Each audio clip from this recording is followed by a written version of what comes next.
Welcome.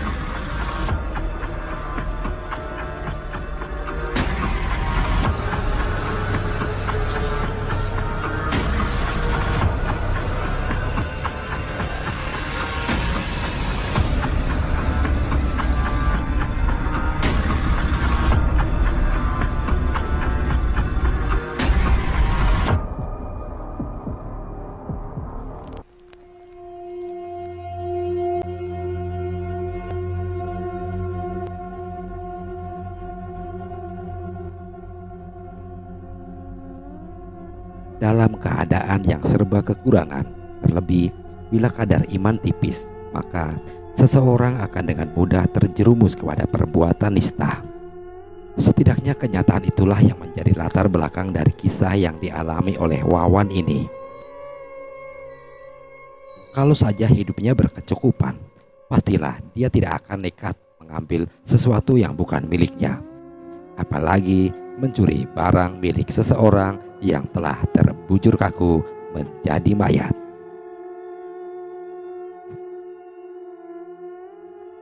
Sebaiknya kamu kembalikan aja uang dan perhiasan itu, Wan. Itu perbuatan yang dilarang agama. Karena itu berarti kamu telah menjarah harta milik orang lain. Begitulah nasihat Ade kepada Wawan. Kamu jangan sok alim, sobat. Apalagi gadis itu kan sudah mati. Pada siapa aku harus mengembalikan uang dan perhiasan ini? Sedangkan alamatnya aja aku nggak tahu. Anggap aja ini memang udah jadi rezekiku. Jawab Wawan seenaknya. Dialog kedua sahabat karib tersebut berlangsung sekitar sebulan yang lalu. Ketika itu, dengan wajah berseri-seri, Wawan menemui Ade di tempat kosnya. Dia menceritakan bahwa dirinya baru saja memperoleh rezeki nomplok. Ade, kamu lihat apa yang kuperoleh hari ini? Uang dan perhiasan. Aku kira ini cukup untuk membayar uang semesterku. Cetus Wawan dengan bersemangat. Dari mana kamu bisa mendapatkan sebanyak itu? Tanya Ade sambil menatap sahabat karibnya itu. Di antara keduanya memang hampir tidak ada lagi rahasia. Karena itulah, tanpa tedeng aling-aling, Wawan menceritakan bahwa dirinya baru saja mengambil uang dan perhiasan milik seorang gadis yang mati akibat tabrak lari. Gila, bukannya kamu tolong malah kamu ambil perhiasan dan uangnya, sesal Ade. Semula aku bermaksud mau nolong, cuma aku bingung dan gak tahu harus bagaimana, jawab Wawan. Lalu kenapa kamu ambil barang-barang dan perhiasannya? Tuding Ade. Wawan berusaha menekan perasaannya. Dia berkata sambil menatap sahabatnya. Kamu tahu kan, aku sedang kesulitan uang untuk bayar uang semester. Makanya aku terpaksa mengambil semua ini. Sebab kalau tidak, kuliahku pasti bakal berantakan. Lagi pula gadis itu kan udah mati. Kalau bukan aku yang mengambilnya, mungkin bisa diambil sama orang lain. Jadi anggap aja ini rezekiku, jawab Wawan. Ade cuma bisa geleng-geleng kepala sambil bergumam. Semoga saja apa yang kamu pikirkan itu benar. Tapi aku takut akan ada sesuatu yang terjadi denganmu di kemudian hari. Ketakutan Ade ternyata benar. Sebulan setelah kejadian itu, kehidupan Wawan mulai tidak tenang. Tapi apa daya, penyesalan itu selalu datang di kemudian hari. Wawan sungguh tidak menyangka kalau perbuatannya itu akan menyusahkan dirinya. Cerita sebelumnya. Sabtu 6 Januari 2004. Sore itu, hujan turun sangat deras mengguyur kota Bandar Lampung. Karena ingin cepat-cepat pulang ke tempat kos-kosannya, tanpa menghiraukan curah hujan yang tak bersahabat itu, Wawan nekat memacu sepeda motornya menembus hujan. Tak peduli pada resiko yang akan terjadi, dia memacu kendaraan itu dengan kecepatan tinggi. Barulah ketika membelok ke jalan perintis, dia sengaja memperlambat laju kendaraannya. Dia hafal betul keadaan jalan itu rusak berat dan penuh lubang. Ketika sampai di ujung jalan yang membelok ke sebelah kiri dan menembus ke jalan pramuka, tiba-tiba dia melihat sesosok tubuh tergeletak di tengah jalan. Wawan segera menghentikan sepeda motor kesayangannya. Dia memarkirkan di pinggir jalan, lalu bergegas menghampiri sosok yang terkapar dengan bersimbah darah itu. Astaga, kasihan sekali gadis ini. Dia pasti korban tabrak lari, pikir Wawan. Sejenak dia menoleh ke kiri dan ke kanan, melihat kalau ada orang di sekitar tempat itu. Sepi. Karena jalan itu memang jalan alternatif, maka jarang sekali ada orang yang mau lewat ke situ kalau tidak terpaksa. Apalagi saat menjelang maghrib. Ditambah hujan turun deras. Daerah di sekitarnya juga sepi karena jauh dari pemukiman penduduk. Karena melihat tidak ada orang yang dapat dimintai pertolongan, Wawan segera bertindak sendiri. Didekatinya sosok yang berlumuran darah itu. Sosok itu ternyata seorang gadis yang kurang lebih berusia sekitar 20 tahunan. Si gadis malang itu menggunakan jeans dan street warna kuning muda. Perlahan, Wawan menyentuh tubuh gadis itu, tapi tidak ada reaksi. Wawan mencoba mengguncangkan tubuh gadis itu, tetapi tidak bergerak. Rupanya, gadis itu sudah tidak bernyawa lagi. Wawan kebingungan, tidak tahu apa yang mesti dia perbuat. Dalam keadaan bingung itulah, tiba-tiba matanya tertumpu pada sebuah tas tangan yang tergeletak apa adanya dan tertindih di bawah lengan gadis malang itu. Wawan segera mengambil tas itu dan membukanya. Astaga, ternyata di dalam tas itu berisi sejumlah uang dan perhiasan. Saat itu, entah iblis dari mana yang datang merasuki hati Wawan, hingga naluri kemanusiaannya tiba-tiba hilang. Sementara sang iblis dengan sangat kuat berbisik di telinganya, menyuruh mengambil uang dan perhiasan milik gadis malang itu. Ya, aku kan sedang butuh uang untuk bayar semester, bisik Wawan. Merasa mendapatkan peluang, cepat-cepat Wawan merogoh isi tas itu. Setelah mengantongi uang dan perhiasan milik gadis itu, lalu dibuangnya tas itu ke semak-semak yang tak jauh dari tempat kecelakaan. Tanpa menaruh rasa iba sedikit pun, kemudian ditinggalkannya sosok mayat yang malang itu. Dan dia pun secepat kilat memacu kembali sepeda motornya meninggalkan tempat itu. Dan pada malam harinya di kamar kosnya, dengan hati berbunga-bunga, Wawan menghitung hasil jarahannya. Lumayan juga jumlahnya. Uang tunai sebesar 2 juta rupiah untuk cincin kawin dan seuntai kalung emas kini menjadi miliknya. Iblis memang makhluk yang senang menjerumuskan manusia, apalagi jika manusia itu lemah imannya.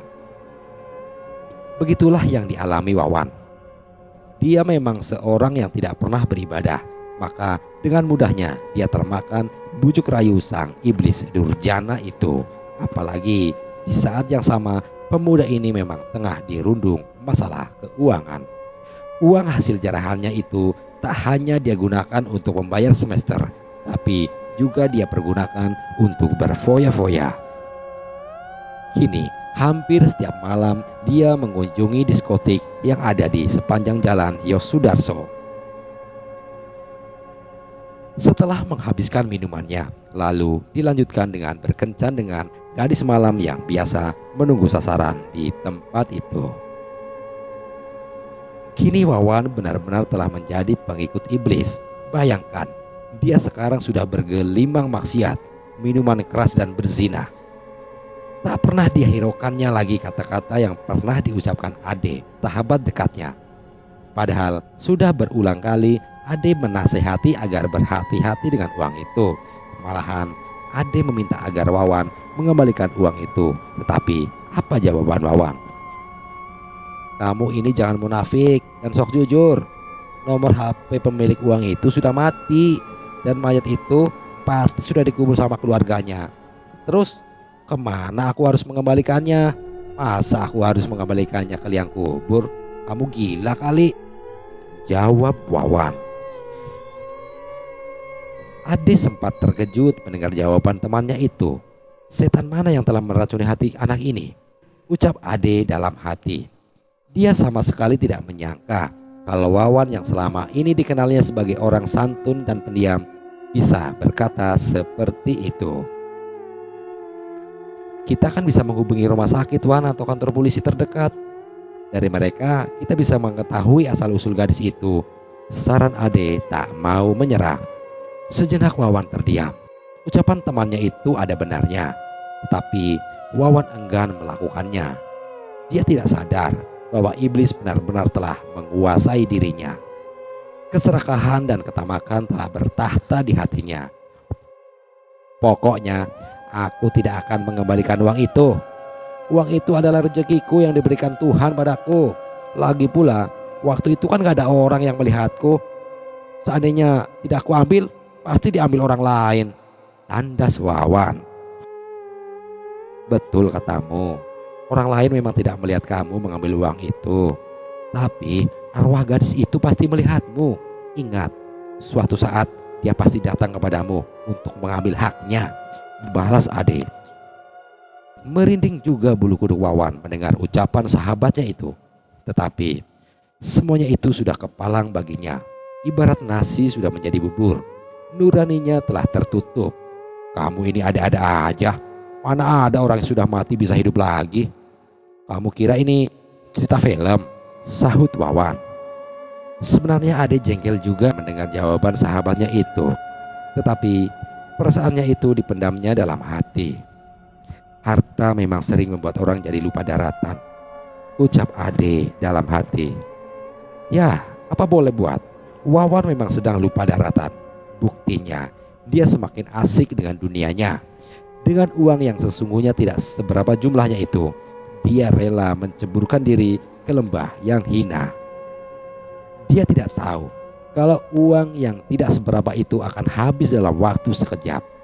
Celakanya, kalau sudah ketagihan, sedangkan kita sudah tidak punya uang lagi, maka dia nekat menjual cincin dan kalung hasil jarahannya.